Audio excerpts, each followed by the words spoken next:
What's going on, everybody, and welcome to the Beanball Podcast, episode 85. We are your hosts, Alan and Alan. What's going on, everyone? What's up, man? Besides the stickiness of heat. Yeah, man, it's really hot out here. I think when I got my car during lunch, it said it was 103. I was like, this is wild. I was like, maybe it's got to cool down some, and then it ended up capping at like 100 still. Yeah. So it was a hot day. It was a very hot day. Yesterday was nice. I cut the grass and everything. Had a nice breeze. I'm like, ooh. Yeah, today, it was today nice wasn't. yesterday, but today was a scorcher. Yeah. And we're feeling it here in the garage. The hot box. Well, anyways, let's get right into it. Yeah. One of the crazy things happened this week, if you haven't heard, Vin Scully has passed away. Yeah, like literally hours after we finished the podcast, I was starting to partially edit the podcast, and as like news broke, I'm like, oh, such a voice, such a character. Like when you have called almost not even just 1%, but more than 1% of all MLB games ever. I think it was like 4%. 4% or so. I was of like, all that's games. just if 1% would have been astonishable. Well, think about it, man. The dude, he was calling games for the Brooklyn Dodgers and the LA Dodgers. So, of course, he was the main broadcaster from 1950 when they played in Brooklyn till his retirement in 2016 at the age of 88. He is associated with the Dodgers for the longest in broadcast history of sports. He called games for both Jackie Robinson and Corey Seager. Dang. That is insane. Of course, Dodgers announced on Twitter late Tuesday evening, of course, Eastern, but it was Western. It was kind of still early in the evening. Dodgers president said, "We have lost an icon." In a statement, Vince Scully was one of the greatest voices of sports. He was a giant man, not only a broadcaster, but as a humanitarian. He loved people, he loved life, he loved baseball, and he loved the Dodgers.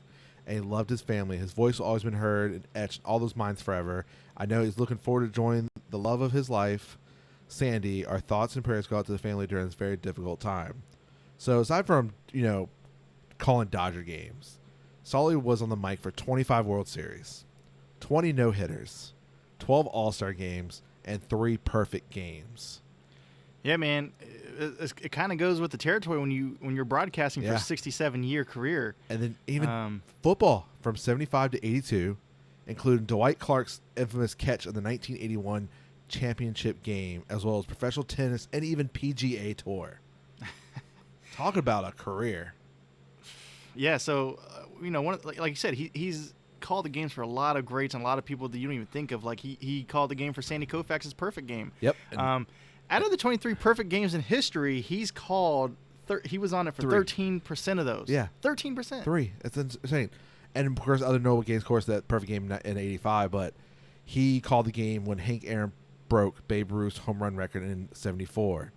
Bill Buckner's error in Game 6 of the '86 World Series, and also Kirk Gibson's walk-off home run in Game 1 of the '88 Fall Classic. Legend. The voice is always going to be there, especially these moments, but truly an icon when it comes to broadcasting in any sport, but of course, baseball, big. Rest in peace there, Vince. I hope you're watching baseball from heaven. Hope you're calling games in the sky.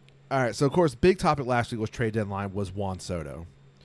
It's come out that as Juan Soto said, it was definitely the last few weeks very uncomfortable in D.C. We knew this had to be coming out sooner or later. Right. Well, I felt like we knew it was going to be uncomfortable around the All-Star time when he basically didn't sign that big contract. Yeah, when it got leaked. Right. He didn't sign it, and he knew they must have known that it wasn't going to. After that point, know you're not getting a deal done. Yeah.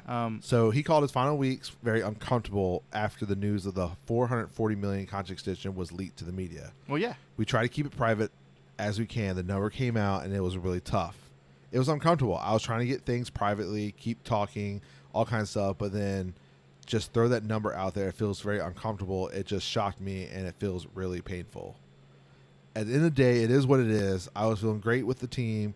I was feeling pretty good. I was just trying my best. They let me know about it early in the year that it was business and they would love to get me, but this and that. Right. Well, like I said, once he had to fly commercial to the All-Star game, after that, you knew it was like, okay, well, now you're leaving a bad taste in his mouth. So yeah. You know he's getting traded. We knew he was getting traded. It just depended on what he was going to get back. Yeah, and of course, Nationals general manager Mike Rizzo called the decision the trade was brutal and said for him emotional to get him to given the relationship he developed with him and his family over the years. Of course, Soto's younger brother Elon is set to sign with the Nationals once he becomes eligible in January. I mean, there were rumblings that he was going to sign with the Mets at one time, so who knows what's going to happen. That's why I'm wondering what now. Like, does that change? Exactly, especially since his brother has a bad taste in his mouth. He's like, look, man, don't sign with him. I'm sure he has some pull, and I'm sure his brother's good enough to sign somewhere else. Oh, yeah. So I definitely would see if any rumblings of the trade and everything happens, if it persuades them to go elsewhere. And another thing is that, like, they did say it was business, but I guarantee you the Nationals were so upset. They were trying to get the world for Soto because they were just mad about the situation. Like I said, I heard that they were trying to trade with the Dodgers, and they were looking for 6 or 7 prospects. I'm like, you guys are nuts. I mean, yes, they got a deal done, but at the same time, like you said, they're really mad about it, which obviously leaked down to him. Yeah, because I think they come up when the number wasn't reached that either you wait it out and hope someone buys a team and convince the guy to stay, or you get a haul of prospects to show that the rebuild is going to be faster, and to whoever's buying the team, make it a little easier. But also done, we don't know. We'll have to look back years from now if this trade was good, bad, just enough. It was like perfect. It worked out for both. Didn't work out for one side. Didn't work out for either side. We don't know. It could be shot in the dark. Padres size, it's a lot of question marks. It makes sense the next couple of years, but long term, you got to think about it money wise because you already got big contracts between Machado, Tatis, and now you extended Joe Musgrove. How are you going to afford Juan Soto money and all this?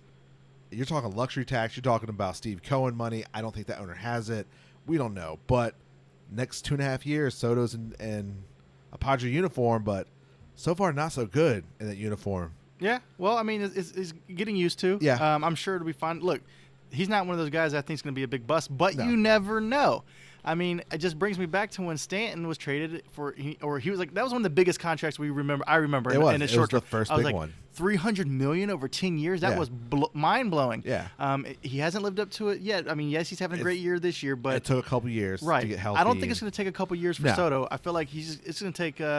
He'll be fine soon. I'm not even sweating Yeah, that. I think all of the team just got beat up this weekend by the Dodgers. And that's what I'm saying. The Dodgers are that team. Yeah. They're that, and we know they're that team. When you talk about the Dodgers, there's no point of even talking about them because they are the team to beat. And it's not like they're doing it from both sides of the ball. And Padres, the one thing I thought about is like your pitching. Can they keep up? And then they didn't do it this weekend. And that's the mistake. Think about it. They have a team built to hit.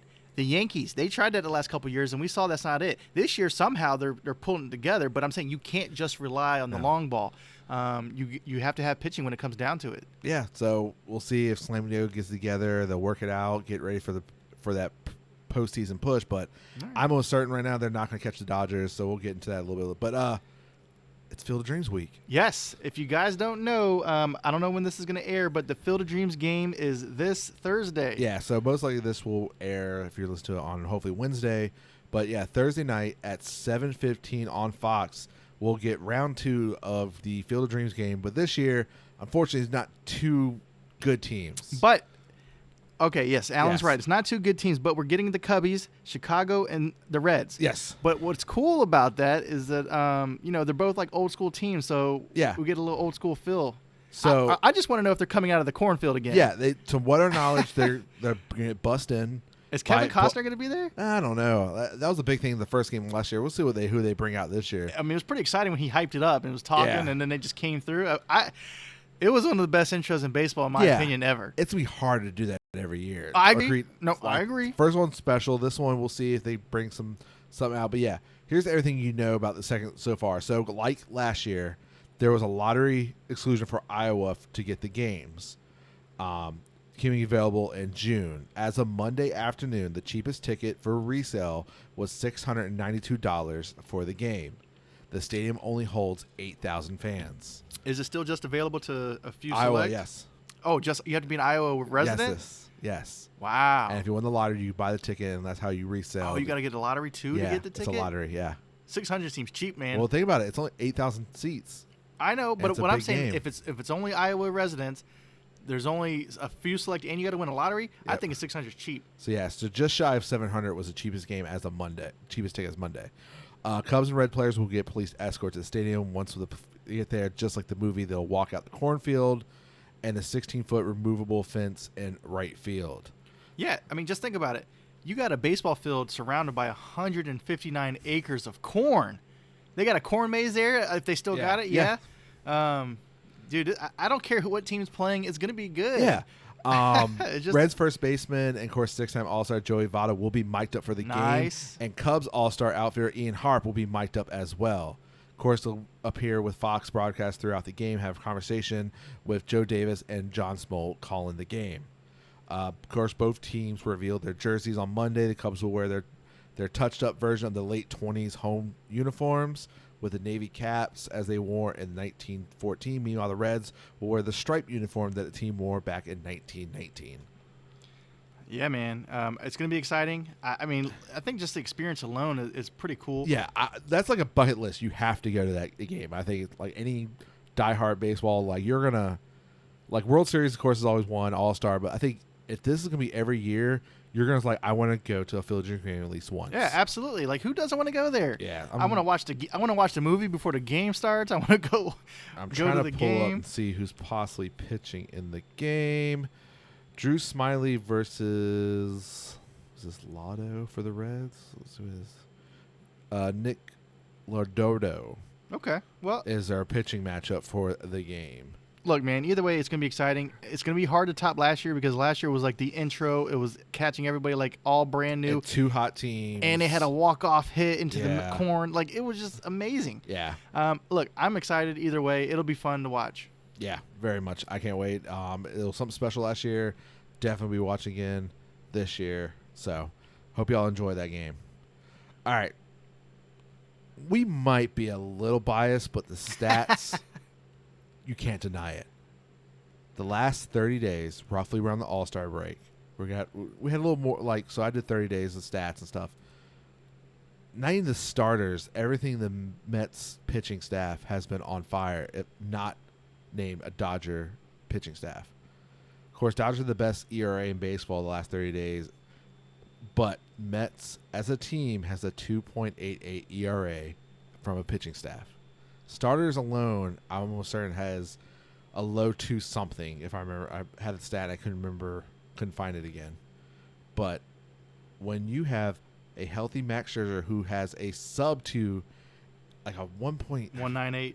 Yeah, for the season, but I'm saying like it was like 1.4 since he came back from injury. Oh yeah, it's been disgusting. And now we've had 2 starts from DeGrom, which Sunday was just filthy from DeGrom. Mm-hmm. And then Cookie stepping up, Chris Bassett. Bass is doing his thing. Everyone has stepped up to do the thing, which is just caught the Mets on fire as of recently. Yeah, like I was saying to Alan last night, I mean, I think Bassett, he lowered his ERA to a 3.39. Yep. He pitched 8 full innings. And you know what's funny is the 7th inning, like, you know, most guys get taken out the 7th or earlier, but the 7th inning he had 95 pitches.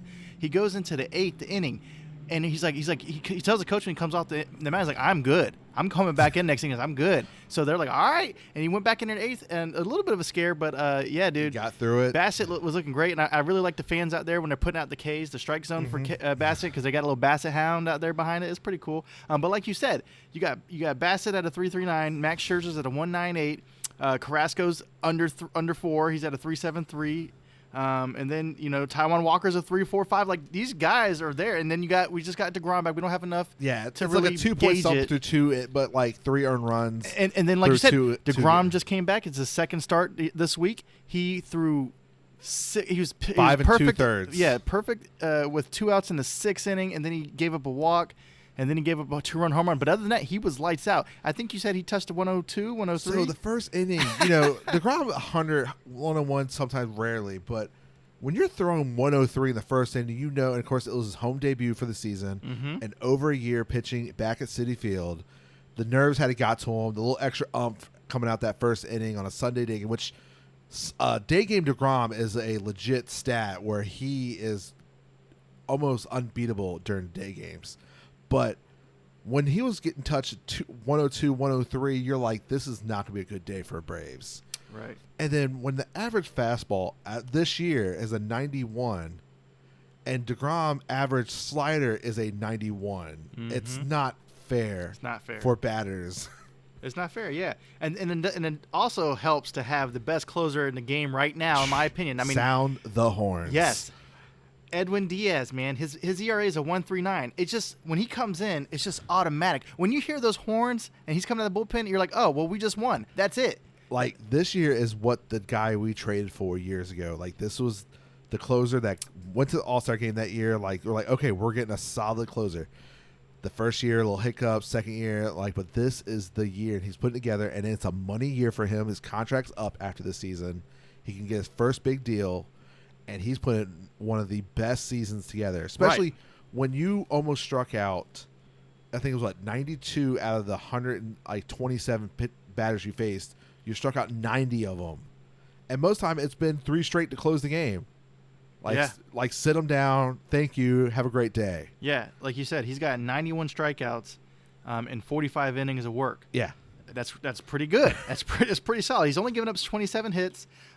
He's gotten 26 saves out of 29 opportunities. So, look, he's pretty much lights out. And that was very early in the season when he was a little rough there at first. Right. And he's pitched 45 games. So, he's doing work, and we like it. Especially the other night when the heart of the Atlanta lineup was up. So, Buck sent him out for the 8th. He did so well, he's let him do a 6-out save to finish the game off. Like, it was very like, whoa, you let him back out there? And then game over. Exactly. I'm like, okay. Exactly. This is a different Diaz. So what's crazy is, like you said, all of the pitchers are pitching very well. Yes. Very well. Nothing to be ashamed of. And what's even better is that the Mets offense is keeping up. Yes. They are any given night, you expect them to put up 4 or 5 runs. When I was looking at the categories for offensive, they're top 5 almost every category. Right. Same thing with the Dodgers. He's like, this is what you want from a team, is where not know like, okay, we're good in hits, but we suck at home runs, or exactly. It's everything. It's Look, average. And same thing with pitching. We're top 5 in every category. So this is what a complete team is supposed to do, and they are doing it this year. Right. I don't know if there's magic in the air. I don't know if what Buck's doing out there, but I even remember the other night. I don't remember who it was. I think it might have been nope, I don't want to ruin it. It might have been Guillorme or somebody, but they laid down a sacrifice bunt. You don't see those anymore. And cool. And it was laid down perfectly. Like, the Mets are here to win. They don't yes, individual stats are cool, but they are doing great, and you got to give it up to, like, McNeil, who's still batting over 300. The new man, Vogelback. My man is running. Get that man oxygen in a donut. He is doing it.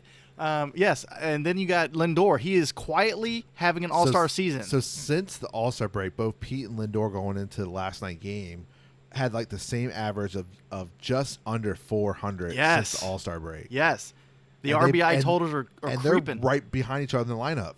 Yes. They're the heart. Like, you're like, this is a dangerous, and you see it. And you know what I like? I know earlier in the season I talked about how Pete Alonso was struggling with the down and out, the down and out pitch, but he has been selective. He's up there taking pitches and hitting strikes. Yeah. He's putting in the work. Early in the season, he had a bad average at lefties. Since he's refocused, whatever he figured it out, he's batting almost 300 against lefties since. Right. You know, another guy who's been producing for us, I haven't seen much from Ruff, the guy we traded Martinez from. He's mostly pitch hit. Like, tonight is his first start as a Met. Okay. Well, the guy who has been producing, besides Vogelback's been great, Naquin. Yeah, the Tyler guy we Naquin, traded for. He's been pretty solid, too. Look, yeah. I'm liking what the Mets are doing right now. The platoon, whoever's pitching, they said, like, if it's a lefty, it's going to be this guy. If it's going to be right, it's going to be this guy for the game. So they figure out the DH. You know, it was struggling between, JD, Dom, and the others, but they've now made the trades, figured it out, and it's working. Look, I just want to put this in perspective. Max Scherzer right now has 120 strikeouts. Yes, that's pretty solid. Taijuan Walker and Carrasco both have about 118 and 129 strikeouts themselves. They have pitched more innings, but everybody's putting in work. Max missed almost a month of baseball. I know, which is crazy. And now this is the thing. With what Max has done to come back, a lot of people are wondering, like, could this be the sneaky Cy Young pick? If he keeps this up, keep lowering the ERA, keep winning games, it's going to be hard against, Miami's pitcher. Something with a Sandy? Yes.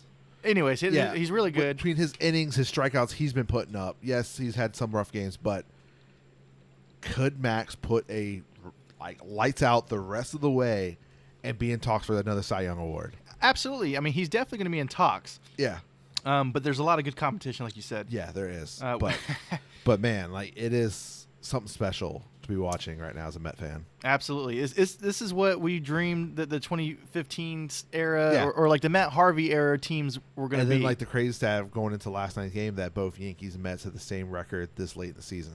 Yes, because the Yankees are starting to pull away there around the All-Star break. And then they got swept this weekend by the Cardinals, so they kind of fumbled a little bit since the All-Star break a little bit. And someone put a stat like Joey Gallo's 6-0 since the trade, and Yankees are 1-5. I'm sick. Well, speaking of the AL East, how Baltimore. about them Baltimore Orioles? Dude, okay. I knew going into this trade deadline, it's going to be hard for them to trade Manzini and stuff. Like, what's the call going to do? They end up doing it. We approve it. We know why. Get another a young prospect that could work out in 2 years because he's hurt. But you're rebuilding because you know next year is probably the go year. You now have, by the Baseball America, the number one prospect in baseball. I don't agree with that. I think Mets Alvarez is the number one prospect in baseball. But 1, 2, they're right there. Mm-hmm. When you have 4 or 5 in the top 100, you see the guys. They're there. They're in AAA. They're knocking on the door. So if they're not up there this year, they're going to try to break from camp. Yeah, man. And Absolutely. with what your team has been doing, especially this year, and adding these young arms that they can contribute, this is going to be a dangerous team come next year. Well, think about it. Like this year, preseason, what do we have them in dead last, basically? Yeah. Right now, they're only about 3 games out yeah. from second place. Because it was the question mark of when the young guys if they're going to do it this year, start bringing them up. Mm-hmm. They'll be impacted, like what's going on. But this team has clicked. Look, when we talked about teams in this division, we've talked about the Yankees mostly, but we like the Blue Jays too, Yes. and the Rays. And guess what? The Orioles are 3 games away from the Blue Jays. Yeah. They're over 500, which we did not expect. So, like you said, the young guys are producing, and hopefully Yeah. the trade went well. So the last 10 games are 7-3. going into this game tonight, they're 13.5 behind the Yankees. Yes, that's kind of hard to do, but we've seen worse happen. But they're only 1 game behind the Rays for third place in that division. They're a half game behind Seattle for the final wild card spot. That is crazy. And you traded away possibly your 2 best players in Manzini and then their closer. Imagine if you kept them and there's like it still can happen. We can see the Baltimore Orioles as the final wild card team and face in a 3-game series and whoever would be the non-division 1-2 winner. So as of right now, I feel like it is going to be the Central, so it is the Twins. So possibly the Baltimore Orioles will have to face the Minnesota Twins in Minnesota for 3 games to advance. Okay. That's insane. Especially this year, you thought like this could be it. They might break some hearts, but they're right there. Yes, we have a little less than 2 months of baseball remaining, but it is shocking that they're still not giving up. They're still winning games. No, and that's good. They beat the Blue Jays last night. They're starting to fill the stadium. I think they had 40,000 fans or something. It was the like other the day? anniversary of the stadium and stuff, and they did a big celebration. And they packed the house the other night. And they're doing the thing where like it's like $40 a month for tickets for the rest of the season per month. Like you can't argue with that. So. Oh yeah, you definitely can't beat that deal. Yeah. Like I said, if we were closer, that would be on my list. Yeah, definitely. But your future's there. Your future's here in Norfolk. Mm-hmm. Like next year, if you're an Orioles fan, you might start looking at season tickets next year because this could be start the run of the special team. Because the young guys, you got 6 years. Ashton got called this year, so this is gonna be year 1. But other guys, you're talking a 5-year window with these young guys before they have to start getting paid. It's going to be special these next 4 or 5 years, possibly here in Baltimore. We'll see if they can add some more specialness to it this year and somehow break someone's heart and get a wild card spot. That would be crazy. That would be crazy. Yeah, look, good for you, Baltimore. Yeah. Doing the big things. Big things. All right, and then one of our last things we want to talk about real quick. Can Judge go after the AL home run record? Of course, we all know the home run record is what Barry Bonds set years ago. But if you think about it, both Barry Bonds, Mark McGwire, and Sammy Sosa were all National League teams. So those are, yes, MLB records, but they're National League records as well. The AL record is still Roger Maris at 61. If you look at what Judge is at, his pace, if he can keep it up, roughly his pace is around 65, 66. Right. And the thing is with this, Judge has 44 home runs already. Yep. He's on pace for about 65. And the difference is that Judge is out there looking prime. He's looking great. He's a huge guy. He's like 6'7", 6'6". I can't remember how tall he is now. But just imagine, he's a big piece of muscle. And it doesn't take much for him to hit out, especially out in Yankee Stadium. Yankee Stadium, yes. So he could absolutely hit 60 and then 1+. Some baseball purists don't believe in Barry Bonds having the record because of steroids and stuff. Right. Same thing with McGuire Right. and Sosa. So a lot of people think Maris is the home run record. Okay. So some purists out there saying if this would be the new record if he beats Roger Maris' 61. I don't know how certain people feel about it. We all know Barry Bonds. Yes, it was an error. Steroids saved baseball. It's my opinion because ratings were the dump. It definitely made us as kids interested. Yes. I remember us going to the AAA stadium, hanging out at the card table, trying to get Sammy Sosa cards and Mark McGuire cards because those guys were running it. Yeah. So you're right. We were excited because there was a home run race. And I get it. Most of America, because, I think kind of forgot, especially after the strike. Right. A lot of people stopped caring about baseball. I agree. The home run race brought it back. Right. And Griffey. Yeah. I just wish he was healthy forever. God, but yes, right. Griffey's my dude. But you're right. I do feel like 61 is reachable for Judge. Especially in Yankee Stadium, like you said. I think. Right. How many games do we know? Do we know how many they have left? I did not add at yet. home, because that is a big. That is a small porch. That is a big, like I said last week when Mets commentator, when he hit a pop fly, I was like, oh, that would have been a home run in Yankee Stadium. And the sad part is it would have been. It's like, oh God, you are terrible, but I was like, so true. But yeah, like that helps, and that's what you think about. I think when people think like when Yankees players do well, they sign elsewhere and have a bad year. Like, remember, they're not playing Yankee Stadium no more half their season. So that's a big factor when you think about money and stuff. All right, let's look at this. So at home, they got 1, 2, 3, 4, 5, 6, 7, 8, 9, 10, 11, 12, 13, 14, 15, 16, 17, 18, 19, 20, 21, 22, 23, 24, and 25. 25 games. Plenty of opportunities. I'm not saying he's going to hit one every game, but let's say he hits one in half of those. Half of those, you're talking 12, 13. Right, when that puts him in the close to 60 range right there. Exactly. And then all you need is 4 or 5 on the road. So through 110 games, if we're going to go with the pace, let's go through it. The guys who hit 60 home runs through 110. You got Barry Bonds in 2001 leading. He ended up with 73, but he had 46 at that point. Mark McGuire in 98, who ended up with 70, had 45 through 110 games. Sammy Sosa in 1998 ended up with 66, had 42.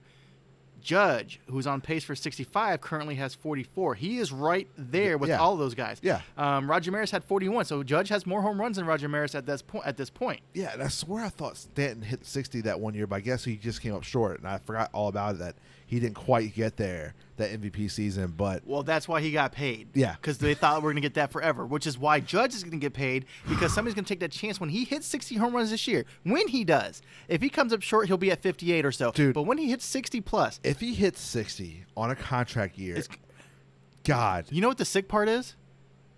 He's not even going to be the MVP. No. It's going to be Shohei. It's a possibility. But it's still impressive. But it's going to be shocking to see how the votes come down if Shohei keeps it up and stuff. But I wonder how many RBIs does Judge have right now? Less than Pete. Oh, that's not good. That's the bad part. That's what I was gonna say. If he had 150 RBIs with 60 home runs and he was batting 300. Oh wait, he just passed him. He's at 98. Okay. Pete has 95. That's still a lot. Yeah.